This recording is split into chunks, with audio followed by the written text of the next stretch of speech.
Sitting on the couch and eating is easy, you might say. It's casual, relaxing, and almost harmless. But it usually isn't. Small movements are enough to change everything. Gravity gets involved, plates slide, sauces follow, and gravity always wins. So I decided to build something that makes eating on the couch a little less risky and a little more controlled and fun. For this build, I'm using a wooden top for the tray, wood glue, more wood glue, wood filler, paint, a hammer, nails, a saw, wooden skirts for the edge, styrofoam, sandpaper, a little more wood, and some fabric. Nothing complicated. So here I'm cutting the wood skirts with a handsaw on my lap, which is not ideal.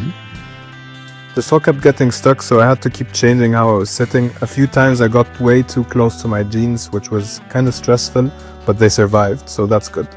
When you're working in small spaces, you kind of just have to make it work. After that, I tried scoring the wood first, so the saw had a little groove it could follow, and it should have stopped getting stuck. At first, it actually worked pretty well, and then it got stuck again. But after a while, I managed to cut it, even though my hand positions were looking a bit questionable. I mean, you can see it here.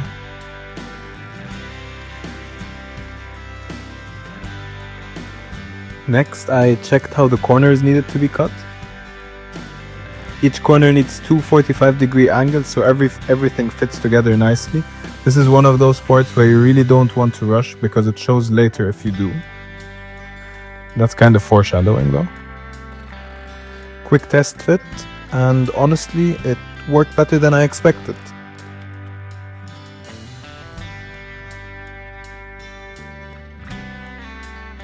After nailing the skirts to the top, which I obviously forgot to film, I started filling the gaps with wood filler, and this already made a big difference. I also filled the bottom side of the tray with wood filler. No one is ever going to see this, but I still wanted it to look decent. The nails leave these little gaps between the skirt and the wooden top, and the wood filler just takes care of that. I put on way too much at first and spread it with my fingers. It's messy, but honestly it works. After the big gaps, I moved to the smaller ones. Then I just let everything dry for a few hours before sanding.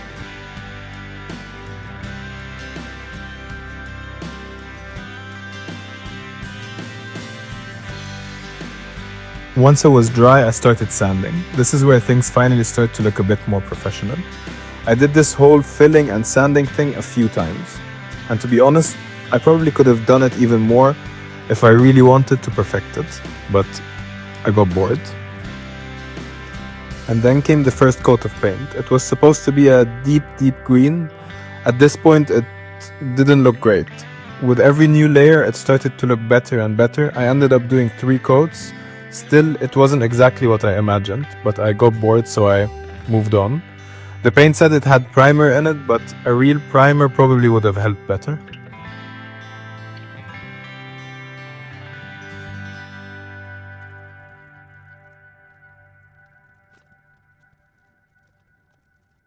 For the cushion, I needed styrofoam filling.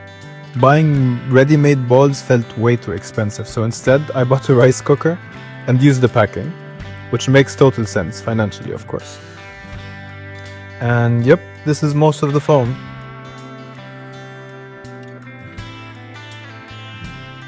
Next, I put the painted top on the table and added this thin wooden piece. The idea is that the fabric gets clamped between these 2 pieces, so it doesn't move. Then I measured the fabric. After folding it a couple of times, I realized I bought way too much. But better too much than not enough, right? Cutting the fabric was way harder than I expected. At first, I thought the fabric was the problem. Then I realized the scissors were for left-handed people. Once I switched hands, it suddenly worked perfectly. I didn't think it would make a difference though, but apparently it does.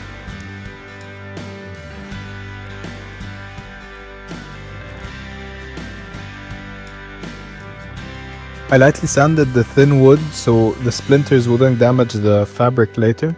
Then I spread the styrofoam evenly on the fabric. I tried using super glue here. That was a mistake. It didn't work well at all. With proper glue, with proper wood glue of course, everything worked much better. I glued and folded one side at a time until everything was wrapped up nicely.